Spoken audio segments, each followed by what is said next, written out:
Estefanía, Daniel, Heidi, Maite y David. ¿Están aquí? Doctora, buenos días, soy Estefanía. Doctora. Muy bien, muy bien, muy bien. Me da mucho gusto. Doctora, disculpe, soy Liliana. Maite me comentó que creo que todavía no la vacuna. Estaba esperando. Ah, sí, me dijo. Le dije que no hay problema. Primero está su vacuna. No hay problema. Gracias por decírmelo también. Pues entonces, equipo 1, vamos a comenzar. ¿Qué es? Doctora, Sí.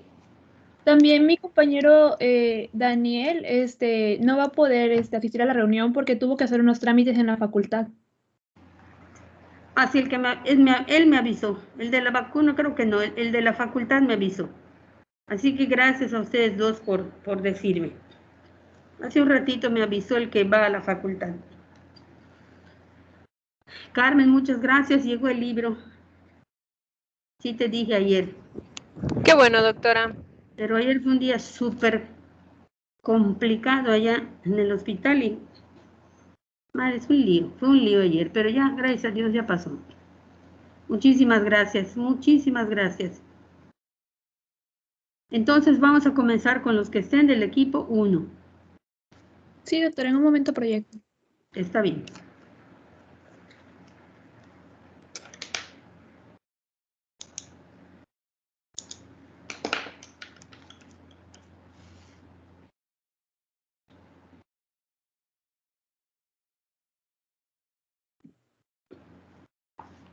¿Se ve la pantalla?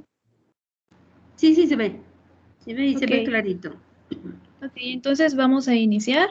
Buenos días a todos. Nosotros somos el equipo 1, conformado por David Arquel Barrera Rojas, Maite Marisol, Heide Guadalupe, mi compañero Daniel García y pues su servidora Estefanía. Y vamos a explicarles inmunización pasiva e inmunización activa. Entonces, pues primero que nada, nosotros les vamos a dar algunos conceptos para poder introducirnos a esto de la inmunización. Después vamos a hablar un poquito sobre cómo se fue desarrollando la inmunización, su historia, para pasar ahora sí a lo que es inmunización pasiva y activa. Y por último, pues dar unos ejemplos. Entonces, empezando con el término inmunización, pues este se refiere a la técnica o proceso usado para inducir a la inmunidad que da lugar a la resistencia de un individuo que sea susceptible mediante la aplicación de material inmunobiológico. Esta pues, puede ser activa o pasiva y pues a grandes rasgos, porque mis compañeros les van a explicar un poquito más a detalle sobre esto, pero pues a grandes rasgos la inmunización activa pues se trata de vacunas o toxoides, que pues las vacunas ahorita les voy a explicar también un poquito más de qué se trata, pero los toxoides pues van a ser estas toxinas de origen bacteriano que han sido modificadas para sustraerle su capacidad de producir la enfermedad, pero que van a conservar su poder inmunobiológico. Mientras que la inmunización pasiva pues pueden ser anticuerpos humanos o sueros heterológicos. Ahora sí, pasando a lo que es la vacuna, pues la palabra vacuna viene del virus vaccinia, que pues es el miembro menos virulento de la familia Poxvirus que se usa para inmunizar a las personas contra la enfermedad de la viruela. Las vacunas pues son aquellas preparaciones que pueden ser producidas por toxoides, bacterias, virus atenuados o muertos o realizadas por ingeniería genética o cualquier otra tecnología que se administran a las personas para generar inmunidad activa y duradera contra la enfermedad, estimulando la producción de defensas. Y el resultado pues, de las vacunas en el organismo va a ser la capacidad de que el agente patógeno se multiplique y produzca inmunidad, pero sin causar la enfermedad. Exactamente. Entonces, si te pregunto, ¿qué pretende hacer o qué pretende imitar o hacer esta inmunización activa?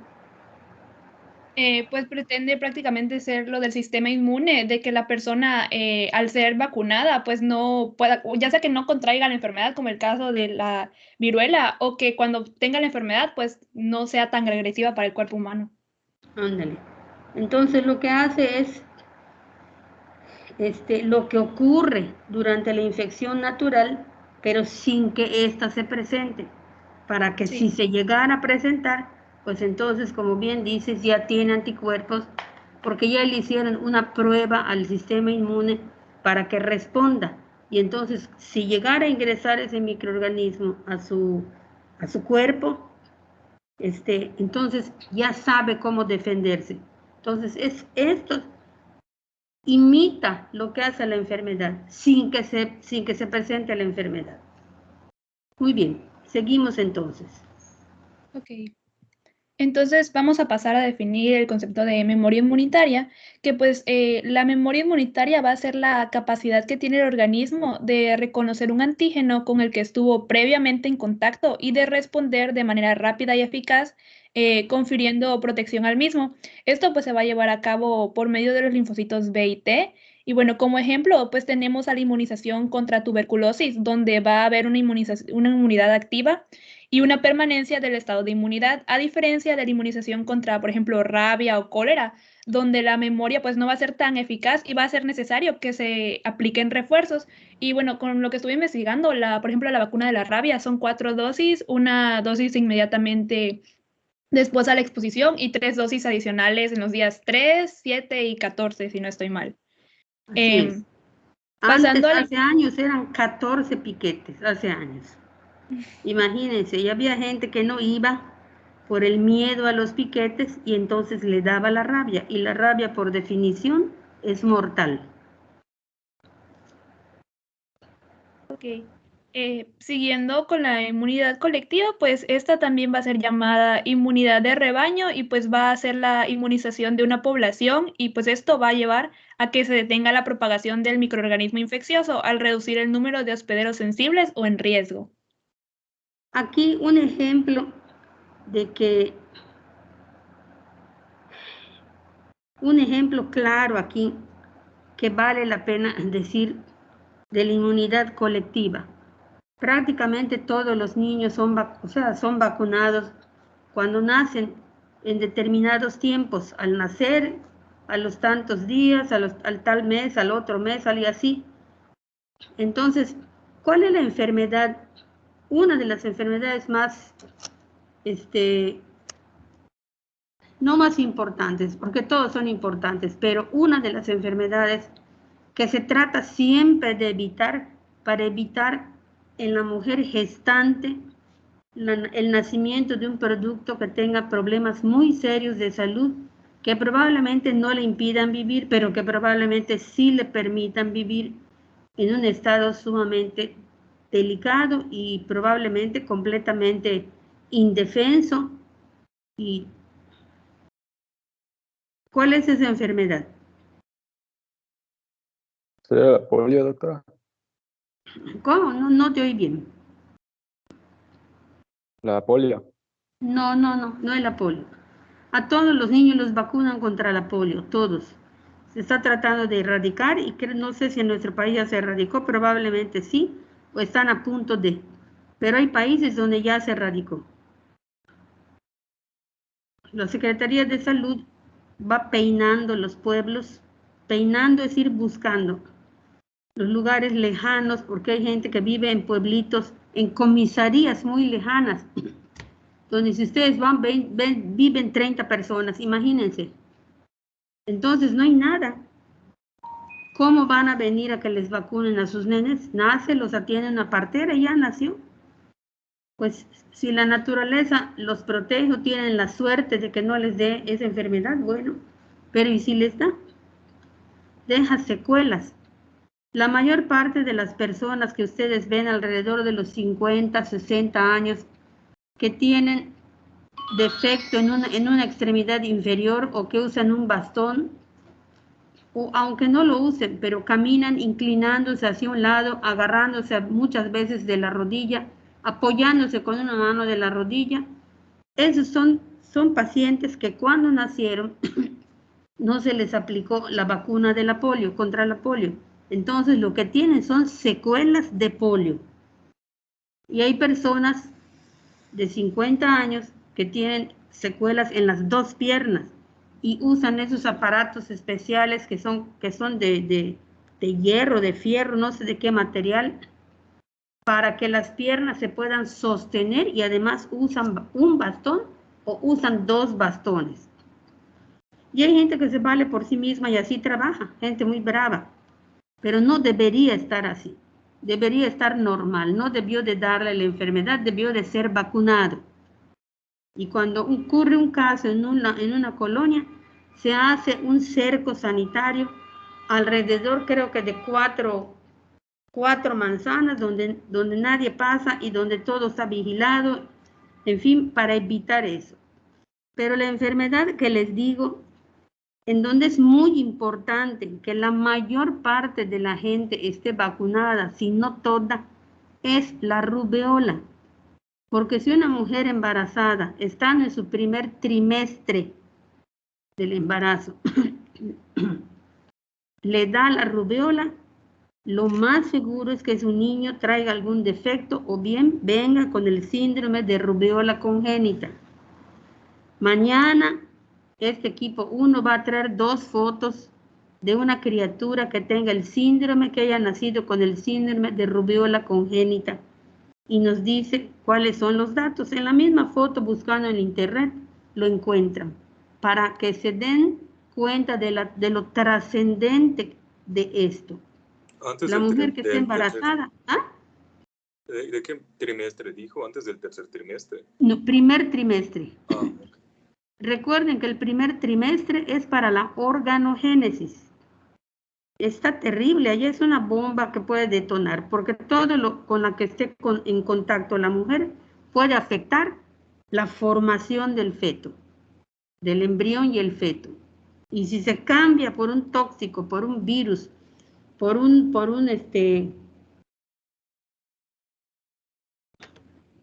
algún otro tipo de sustancia o de padecimiento, ese embrión va a cambiar, a modificar, va a ser modificada su formación, que era normal, pero ya se modificó.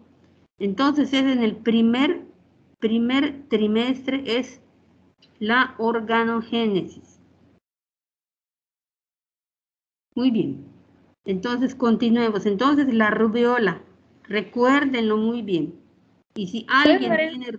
Sí. Puede dar sordera en los niños, ¿no, doctora? Cuando claro. nacen. Una compañera nuestra que es doctora, hace años, cuando se embarazó, le dio rubeola. Entonces, su ginecólogo le recomendó que se hiciera un aborto, con el argumento, desde luego, lógico, de que el niño podría nacer con alteraciones, varias, o incluso con el síndrome de rubeola congénita. Y ella no aceptó, porque decía que no podía someterse a eso, porque era matar a su niño. ¿Y qué tal si no nacía con el síndrome? Pero pues hay más probabilidades de que sí. Sin embargo, no aceptó. Pasó el tiempo y la niña que tuvo nació con sordera. No tuvo nada más. Entonces, ¿qué más que eso? Porque no oye, no aprende a hablar. Pero como son gente que está en buena posición económica, pues la atendieron, sus implantes cocleares y todo. Y es una niña, y es una muchacha, y es una mujer que vive normal. Eso fue una moneda al aire, y pues la vida premió, creo yo, su valentía y el riesgo que corrió su criatura, su producto, el producto de su gestación. Pero mejor no arriesgarse. Una mujer embarazada no tiene por qué estar andando en la calle buscando un bicho que puede modificar la organogénesis de su criatura. Podemos continuar entonces. ¿Van ustedes bien? Ahora vamos a pasar a hablar un poquito sobre la historia de la inmunización y bueno, empezamos en Inglaterra en 1798 con el cirujano Edward Jenner, que publicó sus observaciones empíricas de la viruela en personas. El cirujano Edward Jenner pues observó que quienes ordeñaban las vacas pues contraían la viruela vacuna, que pues es una variante más suave de la viruela humana, y pues después estas personas quedaban protegidas contra la viruela humana. Entonces lo que hizo fue que a un niño le inyectó pus sacada de una vaca lechera, y cuando el niño se recuperó de esta viruela vacuna, pues le volvió a inyectar, pero ahora viruela humana, y pues el niño prácticamente ya no tuvo síntomas, ya no se enfermó porque pues quedó inmunizado, y pues esto se le conoce como la primera inmunización de la historia. Así es. Después pasamos a España en 1944 con la Ley de Bases de la Sanidad, donde pues se vuelve obligatoria la vacuna contra la viruela y la difteria, y pues prácticamente esta ley de bases de sanidad pues establece dos conceptos, que pues el primero se refiere a todas las medidas encargadas de garantizar la salud colectiva, mientras que el segundo pues se va a referir a las medidas para la protección de la salud de las personas, pero de manera individual.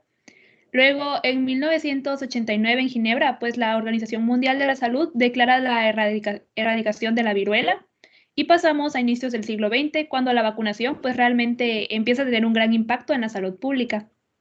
Uno de los temores que hay es que el virus de la viruela esté guardado. ¿Se acuerdan que un día mencionamos el bioterrorismo? Sí, doctor. Sí, doctora. Ahí está, pues se cree que que el virus de esta enfermedad está guardado, y lo más seguro es que sí. Y entonces, pues las potencias, las grandes potencias, lo tienen preparado para cuando alguna vez consideren que es el momento adecuado. Ya ven cuánto... ¿Ah? Serían las armas biológicas, ¿no? Sí, sí, son las armas biológicas. El anthrax, por ejemplo. Hace unos pocos años hubo cuantos ataques a personas en Estados Unidos donde les mandaban mensajes en una carta, una felicitación o algo, y lo abrían, respiraban, y era el anthrax. Entonces eso existe desafortunadamente, porque el bien lo utilizan para hacer el mal. Entonces, pues eso lo debemos de saber, debemos de conocer que todas esas cosas existen. Continuamos. Ok. Luego pasamos al 59 al 63 en España, donde pues tenemos dos vacunas. Primero la vacuna de la polio inactivada, que pues se empezó a implementar 3 dosis en niños entre 5 meses a 8 años, así como la vacuna de polio oral atenuada, donde se implementaron 2 dosis en niños entre 2 meses a 7 años. Luego, en 1965, pues debido al éxito de estas vacunas anteriores, de la polio inactivada y de la polio oral, se añaden otras vacunas como la vacuna contra la difteria, tétanos y tosferina, mejor conocida como DTP. Luego, pues en los años 1900 en general, en países desarrollados, pues empezaron a usar otras vacunas, ¿no? Entonces hubo uso masivo de vacunas de BCG, que pues es la vacuna de la tuberculosis, la vacuna de DTP, que es de difteria, tosferina y tétanos, la de BPO, que pues es la vacuna antipoliomelítica oral, la BPI, que es la vacuna antipoliomelítica inactiva, y la vacuna de sarampión. Luego, en 1974, la Organización Mundial de la Salud pues implanta el programa ampliado de inmunización para países desarrollados, que pues lo que busca este programa es tratar de lograr... En desarrollo, países en desarrollo. Perdón, en desarrollo. Y pues lo que busca es tratar de lograr una cobertura universal de vacunación. Luego pasamos al 93, donde también se va a incluir en el esquema de vacunación la vacuna de la hepatitis B. Y por último, el 98, donde se incluye la vacuna de hemofilios, influenza de tipo B, que pues lo que puede causar es diversas infecciones como las infecciones de oídos o bronquitis, hasta llegar a infecciones de la sangre, y sobre todo va a afectar a niños menores de 5 años. También puede dar en adultos, pero sobre todo a niños menores de 5 años. Así es. Ahora pues mi compañera les va a explicar un poquito más sobre la inmunización activa. Muy bien, muy bien. Buenos días, doctora. Soy Heidi. Buenos días, buenos días. Bueno, yo les voy a hablar sobre la inmunidad activa. Y este tipo de inmunidad se da cuando la persona es expuesta a un agente extraño y su sistema inmunitario se activa. Esto lo va a hacer para producir anticuerpos contra la enfermedad.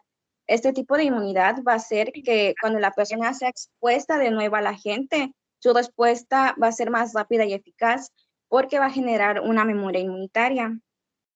Entonces, la inmunidad activa va a generar una protección a largo plazo. Sin embargo, la desventaja que podríamos encontrarle es que es lenta porque pueden pasar desde días hasta semanas, desde el momento en el que la persona entra en contacto con el agente hasta el momento en el que ya es capaz de defenderse y ha generado los anticuerpos.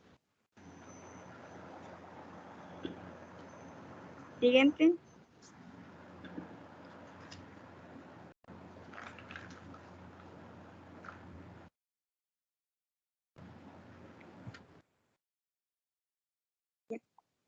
Bueno, ahí.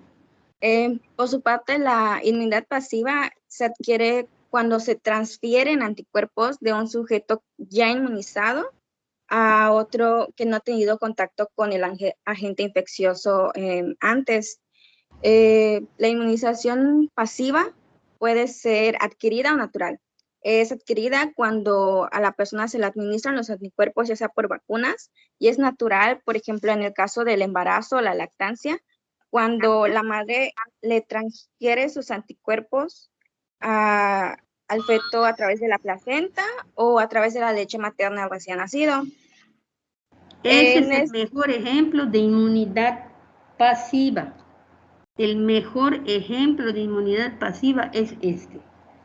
Entonces se le transmite inmunoglobulinas y eso mantiene al niño libre los primeros meses después de nacer, hasta 6 meses, sin enfermarse. Por eso los nenes que nacen y que son amamantados, como dijo ella, también a través de la leche y sobre todo el calostro, que es lo primerito que sale del pezón cuando la mujer comienza a amamantar, no tiene todavía el color de la leche, es como si fuera un poquito de agua, como blancuzco, está líquido, y después ya sale la leche. Todo eso que sale de primero vale todo lo que no existe en el mundo, todos los mundos, porque está lleno de anticuerpos, es el calostro.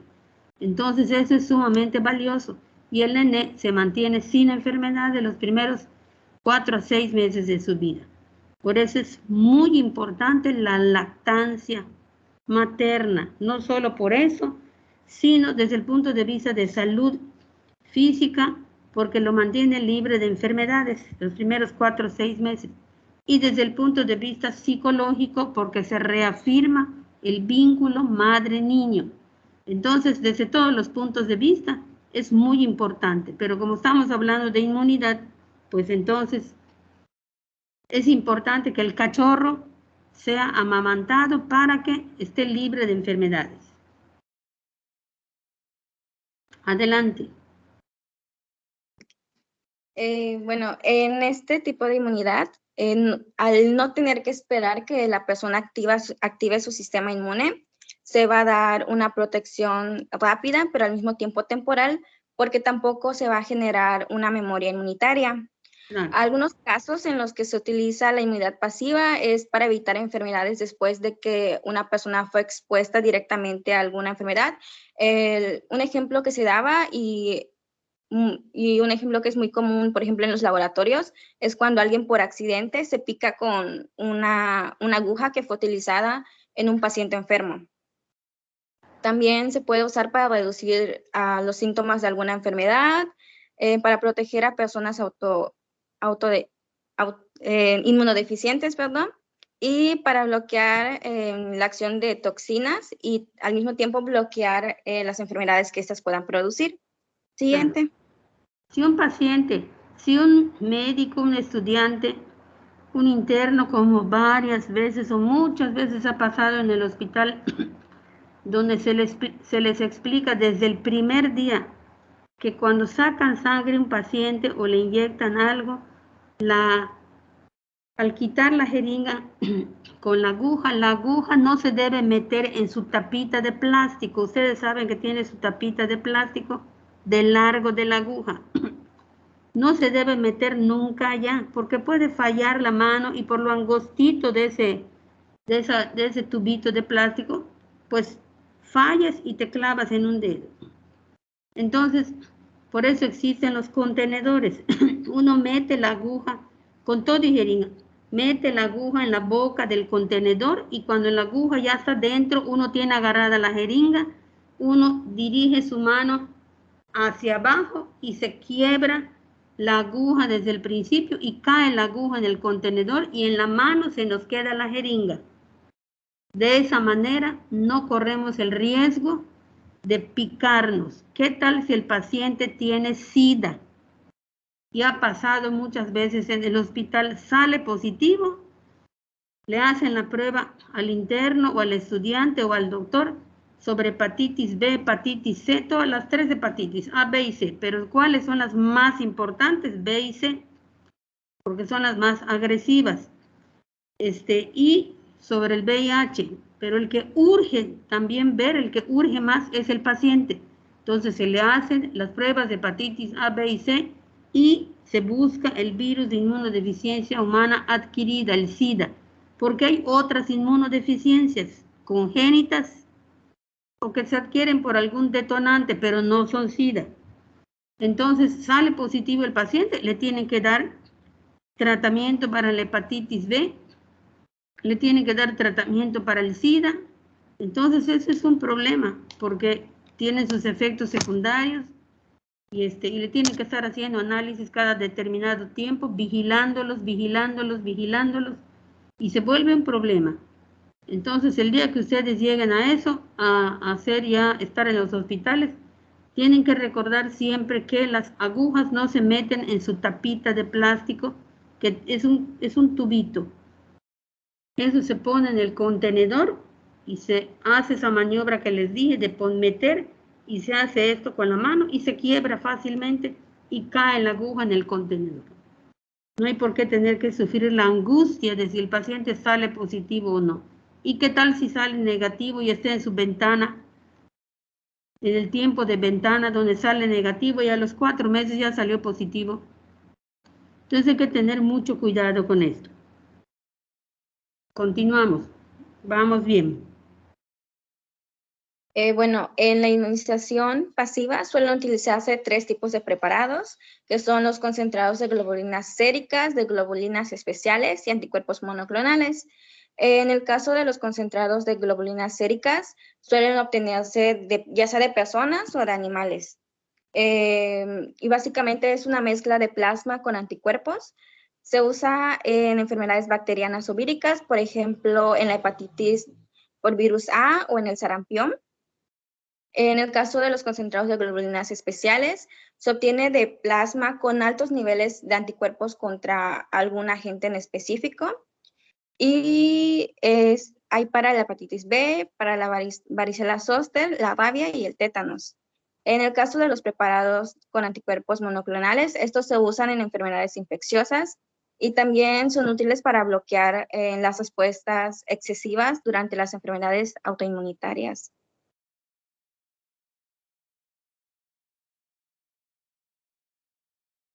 Siguiente.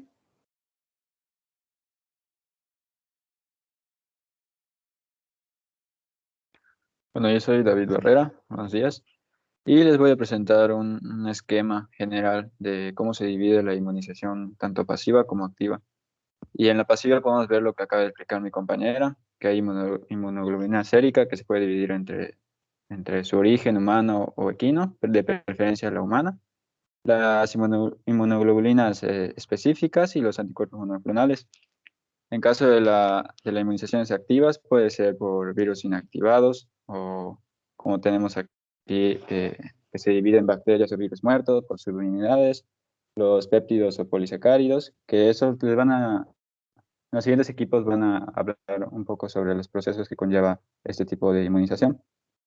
También está la viva, que utiliza mutantes atenuados mediante diferentes técnicas, como cuando los hacen sensibles a la temperatura o los manipulan genéticamente. También hay virus híbridos y mediados por cepas virulentas, que tienen un menor potencial de causar enfermedad. Y otras técnicas como el ADN o el ARN recombinado, entre otras. Y les traje unos ejemplos que están en la siguiente diapositiva.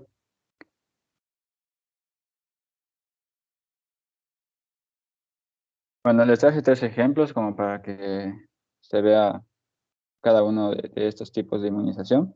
El primero que me pareció interesante fue la vacuna contra la rabia, que esta va a ser una vacuna que se va a preparar mediante la inactivación química de viriones. Estos van a ser cultivados en cultivos tisulares de células diploides humanas. Y algo muy característico de esta vacuna es que como el curso de la rabia es lento, se puede aplicar inmediatamente después de que una persona se haya expuesto a este virus. Sin embargo, también hay otras posibles inmunizaciones contra la rabia. Que los interrumpa. Podría ser la doctora está creando otra reunión, no está aquí. No le sale. No sé, la verdad. Es que creo que acaba de crear otra reunión, pero no sé. Me sale la notificación y veo que no está aquí la doctora. Creo que se equivocó porque desde hace rato hay 2 reuniones abiertas y en una de esas aparecía el nombre de ella. Sí, creo que, o sea, me parece que aquí ya no está, pero no sé si solo es a mí, me parece como en pausa, creo, y veo otra reunión.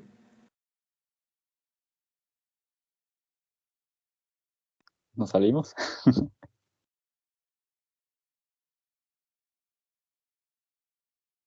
¿No le pueden marcar desde el Teams para que ingrese a esta reunión?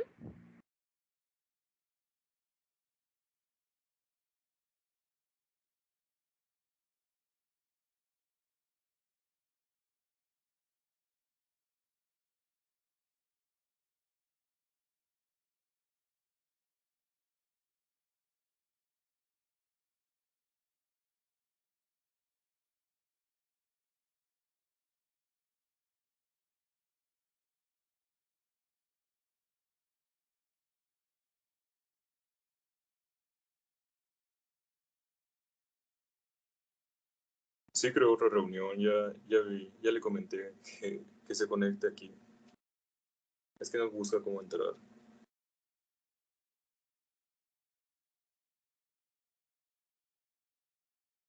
Como dice Alex, se le puede marcar, ¿verdad? Para pedirle que entre. Es lo que está intentando ella, pero al menos yo no sé cómo poder marcarle desde aquí. ¿Alguien puede? Yo intenté, pero no se puede porque está en espera.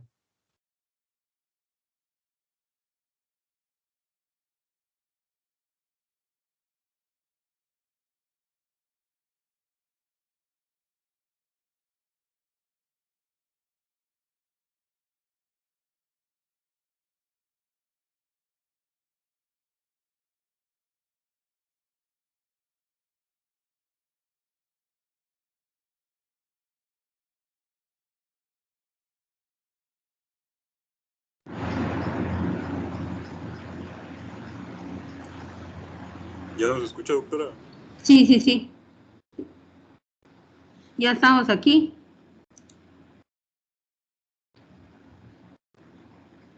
Así. Ay, que me disculpen, por favor, que me disculpen. ¿Podemos continuar? Sí, pero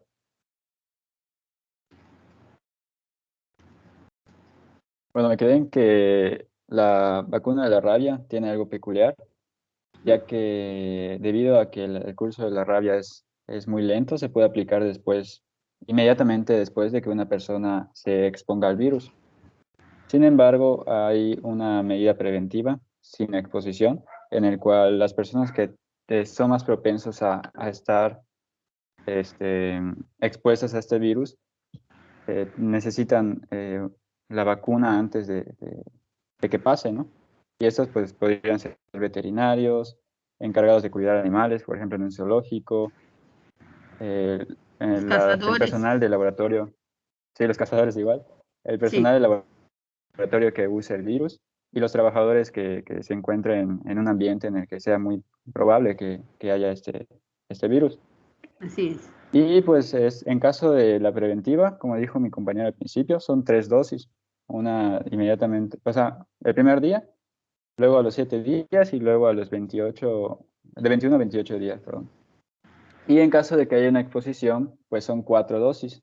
Una inmediatamente después de la exposición, luego a los 3 días, luego a los 7 y por último a los 14. Y en caso de que haya una exposición, en la primera dosis se va a aplicar también una inmunoglobulina contra la rabia. Y aquí es un ejemplo de cuando se unen tanto la inmunización pasiva como la inmunización activa. En caso de la vacuna contra la varicela zoster, esta va a ser una vacuna de virus atenuados cultivados en células diploides humanas derivados de una cepa de virus atenuados que es la cepa de Oca. Hay diferentes tipos de cepas, pero esa es la que se utiliza acá. Y esta vacuna se aplica por vía subcutánea en el brazo, en la región deltoidea. Y algo importante que vi de esta vacuna es que las personas de las cuales se puede complicar la varicela son las personas de la tercera edad y también los bebés menores de 12 meses de edad. Sin embargo, la vacuna se puede aplicar después de los 12 meses de edad. Entonces aquí entra lo que dijo la maestra en las primeras clases, en el que no se debe sacar a un bebé, ya que, por ejemplo, en el caso de la varicela zoster, pues están totalmente expuestos, ya que ni siquiera pueden recibir la vacuna antes de los 12 meses de edad. Entonces es muy importante aquí ya el cuidado de los bebés. Y en el caso del concentrado de globulinas contra la hepatitis B, pues esta se va a aplicar cuando un paciente no puede sintetizar los anticuerpos, cuando están predispuestos a complicaciones una vez ya expuesta a la enfermedad, y también cuando ya tienen la enfermedad y deben iniciarse los síntomas. Esta concentrado de globulina pues se prepara a partir del plasma de una persona con altos títulos de anticuerpos contra la hepatitis B, ya sea después de una infección natural o por una inmunización. Así es, los Esos son los pacientes. tres ejemplos que traje. Sí. Esta enfermedad de la rabia da una meningitis, puede dar una encefalitis rábica. Y el paciente tiene contractura de los músculos de la cara y precisamente por eso, por el dolor y la encefalitis, no soporta ni siquiera oír el sonido que hace el agua, el líquido. Y entonces es un paciente terriblemente, terriblemente excitado que sufre y está consciente. Yo he visto nada más un paciente de rabia hace como 25 años. Fueron a cazar al monte y lo cazaron a él por un tigrillo. A él lo cazaron, lo mordieron, lo atacaron. Y entonces, desgraciadamente, le dio la rabia. Y murió en el hospital. Como les digo, por definición, la rabia es mortal. Entonces, ante el primer contacto, si desafortunadamente hay contacto con esto, inmediatamente hay que ir a informar a los hospitales para que medicina preventiva inicien la vacunación. Y si el perro que uno tiene en su casa le ataca, pues uno tiene que ir a informar si tiene el perro también su cartilla de vacunación, si está vacunado contra la rabia. Y si es un perro, si está vacunado contra la rabia, pues no hay problema. Sin embargo, uno vigila al perro, te dan indicaciones y te vigilan también. Pero si es un perro de la calle el que atacó, les hago una pregunta, ¿deben matar al perro o no lo deben matar? Si en la calle nos muerde un perro. No se debe matar. No se debe. Doctora,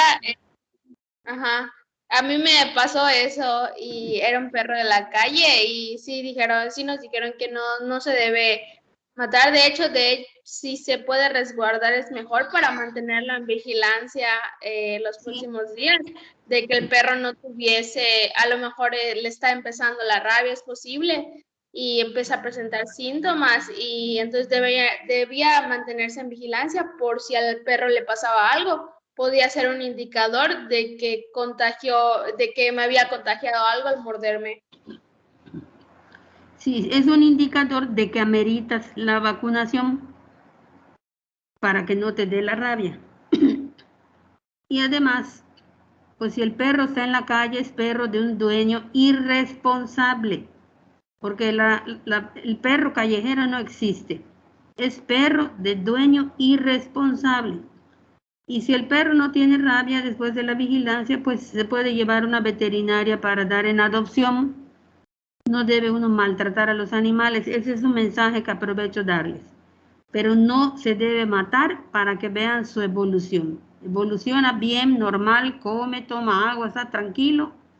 Entonces, afortunadamente no pasó nada Entonces, pues ya se lleva en adopción, no hay por qué matarlo tampoco, porque no hizo nada malo, él es un perro y tiene que morder, para eso está hecho. Entonces, pero sí hay que vigilarlo para que a la persona, al primer dato clínico que el perro tenga, a la persona se le inicia la vacunación. Muy bien.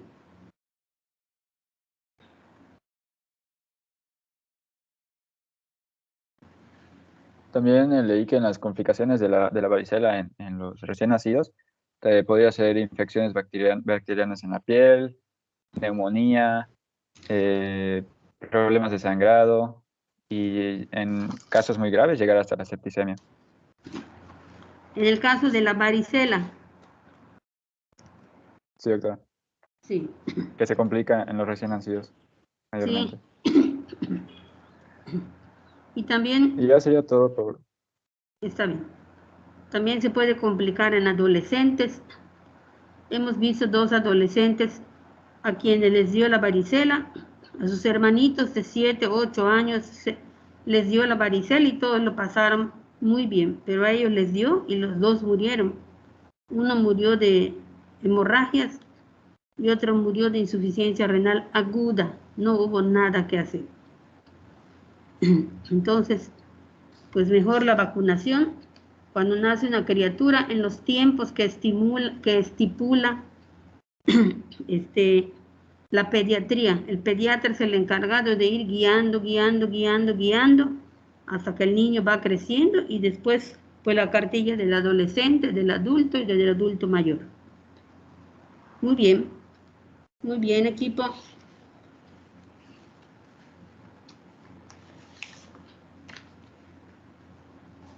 Tipos de vacunas.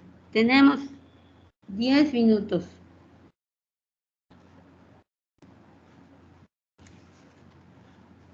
Equipo 2.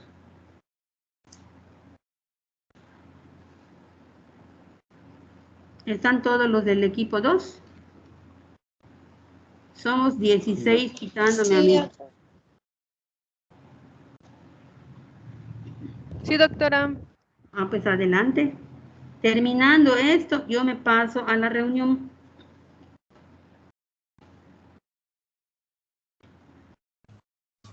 Disculpe, ¿ya se logra ver mi pantalla?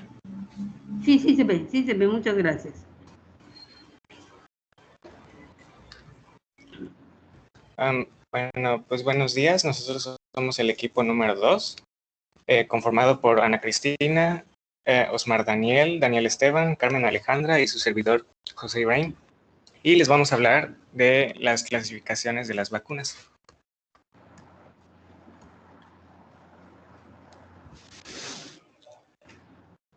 Bueno, la primera clasificación más general, la más básica, es la clasificación microbiológica, que se divide en las 2 principales ramas, que son las vacunas bacterianas y las vacunas víricas. Pues las bacterianas, como dice su nombre, pues van a estar diseñadas para incrementar la inmunidad contra las propias bacterias o contra sus toxinas y van a disminuir su capacidad de infección. Y las víricas van a estar diseñadas para incrementar la inmunidad contra los virus y nos van a ayudar a disminuir el riesgo de las complicaciones por estos procesos infecciosos. Y mis compañeros van a hablar acerca de otras clasificaciones más específicas.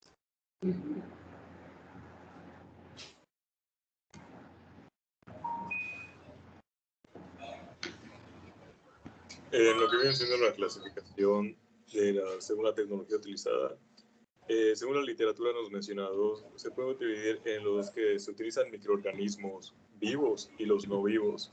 Los que se utilizan microorganismos vivos se les suele denominar las vacunas que son atenuadas, y los que se utilizan los no vivos son los inactivadas, es decir, organismos ya muertos o partes de esos organismos. Entonces, en lo que vienen siendo los microorganismos vivos, bueno, también están las recombinantes y las sintéticas, pero ahorita de esas las voy a mencionar. Lo que viene siendo los microorganismos vivos o las vacunas atenuadas hace referencia a aquellas manipulaciones que se utilizan de esas vacunas, donde se cultivan, vamos a decirlo así, los patógenos. Es decir, se van como que llevan una secuencia de pasos en los cuales hay como que determinadas situaciones, vamos a decirlo, en el que estos microorganismos, esos patógenos, se van cuidando, se van fecundando en animales o en huevos, en los cuales en los laboratorios se van ajustando las temperaturas, inclusive, o el ambiente. Temperaturas, ¿por qué? Porque nos mencionaba la literatura que se manipule este tipo de factores para que al momento de utilizarlas como vacuna no sean lo suficientemente fuertes como para causar la patología como tal. Entonces nos menciona que hay algunos tipos de situaciones o vacunas en las cuales se manipula la temperatura, haciendo que crezcan estos microorganismos en temperaturas que no son fisiológicas en el cuerpo humano. Esto para que de manera que sean sensibles como tal a estos cambios. Una vez que entren al cuerpo, la temperatura del cuerpo es de aproximadamente 36 grados. Entonces estos microorganismos suelen cultivarse en ambientes de entre 20 y 17 grados para que cuando entren al cuerpo como tal, este sea un factor. De igual forma, nos mencionaban que se les aleja de factores como el sistema inmune, porque al momento de entrar al cuerpo, al enfrentarse al sistema inmune, como va a ser el primer contacto que tengan, estos no van a poder, vamos a decirlo así, resistir. Entonces, son estos tipos de mecanismos o de técnicas que se utilizan para poder aprovechar bien las vacunas y poder crear estos organismos, esos patógenos que son modificados y adaptados al cuerpo humano para que no causen una patología. De manera que nos dice el texto entonces, estas vacunas son obtenidas a partir de microorganismos que han perdido su virulencia como resultado de inoculaciones o siembras repetidas en medios de cultivo, pero que conservan su capacidad antigénica ya que son microorganismos vivos. Ahora,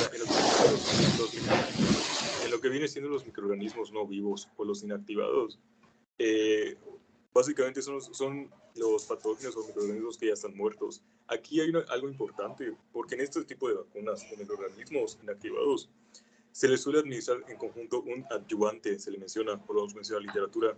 ¿Qué es este adyuvante? Ayuda a reforzar como tal la respuesta inmunitaria, de manera que creo que el libro nos menciona que se utilizan alumbre, un componente, ¿no?, que ayuda a que se refuerce esta respuesta del sistema inmune al momento de la vacunación para reforzar aún más la protección. Entonces, este es un detalle que se me hizo importante mencionar, porque en lo que viene siendo las atenuadas no se utiliza el adyuvante porque el microorganismo está vivo. En las inactivadas sí se suele utilizar el adyuvante porque como tal el microorganismo está muerto. Nos dice la literatura que son obtenidas a partir de microorganismos muertos mediante procedimientos físicos o químicos. Luego tenemos las recombinantes y las sintéticas. Las recombinantes se elaboran a partir de la clonación de genes que codifican proteínas antigénicas específicas en una célula huésped. Y finalmente las sintéticas, que son fabricadas a partir de polipéptidos que copian la secuencia primaria de aminoácidos de los determinados antígenos del microorganismo. ¿Puedes darle la siguiente? Ya, para que acabe rápido con esta sección.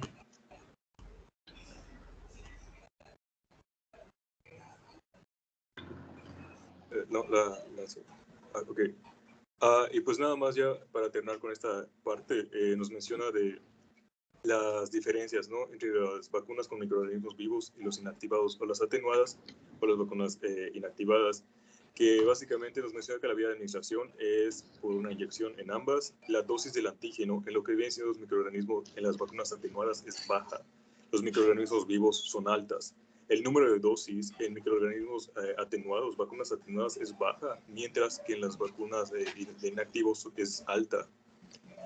Como mencioné, el adyuvante. En las vacunas atenuadas no se necesita, en las inactivadas o muertas sí se necesita. La duración de la inmunidad en de los microorganismos vivos o inactivados, pero atenuados, es prolongada, mientras que la de los microorganismos inactivados es corta. La respuesta de los anticuerpos característicos suele ser en los microorganismos vivos la aparición de la inmunoglobulina G y la A, mientras que en los inactivados suele ser la inmunoglobulina N y la G. La respuesta inmunitaria celular, esto nos menciona que en los microorganismos vivos se utiliza esta respuesta inmunitaria, mientras que en los inactivados no suele haber una respuesta como tal inmunitaria celular, es más que nada de los anticuerpos. El potencial de estabilidad, tus efectos adversos y la reversión de la virulencia. Otro detalle importante que se me olvidó mencionar es que una, vamos a decirlo así, desventaja o posible riesgo, aunque no suele suceder tanto, es que el de los microorganismos vivos, el inyectarse este como tal parásito, nos decía la literatura que no se debe utilizar este tipo de vacunas en mujeres embarazadas o personas inmunodeprimidas, porque hay como que esa posibilidad de que este microorganismo pueda, es decir, no significa que siempre suceda, es poca la posibilidad de que pueda causar una patología o como tal el sistema inmune no sea lo suficientemente fuerte para pues, retenerlo y cause la enfermedad que se está buscando. Entonces, eso es como que un dato que considero importante mencionar. Sin embargo, no significa que siempre suceda. Nada más hay como que tener eso en cuenta. No mujeres embarazadas y tampoco personas inmunodeprimidas. Así es. Ejemplos de pacientes inmunodeprimidos. Personas con SIDA. ¿Qué más? Personas que han sido hospitalizadas previamente o trasplantadas, si no estoy mal. Un trasplante de algún órgano. ¿Qué más? Hospitalizadas, no, porque se puede hospitalizar a alguien por cualquier cosa, por muchas cosas, perdón, no cualquier cosa. Pudo tener fractura de los 5 dedos del pie o de los metatarsianos y lo ingresaron un día para ver cómo está, a ver si necesita cirugía, fijación o solo una férula de yeso para fijar bien los dedos, o si lo requirió, pues ya lo hicieron, pero no tiene el antecedente personal patológico de una enfermedad grave. Por ejemplo, diabetes. Por ejemplo, un cáncer en control, pero está inmunodeprimido. Pacientes con enfermedades reumáticas como el lupus, la esclerodermia, la artritis reumatoide. Entonces, todas esas son personas inmunodeprimidas o alguien que haya nacido con una inmunodepresión, con un síndrome de inmunodepresión desde el nacimiento y entonces recibe tratamiento a base de inmunoglobulinas. Recuerden que el síndrome de inmunodeficiencia adquirida no solamente es esa, todos pensamos en el SIDA, pero no, hay otras, hay muchas otras que no tienen nada que ver con el SIDA. No lo olviden. ¿Qué más? Son las 11. Esta junta yo creo que tarda 1 hora. Ustedes pueden continuar a las 12. Es una pregunta. Es que creo que tenemos clase a las 12 igual, doctora, después de usted. Ah, está bien. ¿Y qué hacemos? ¿Continuamos mañana?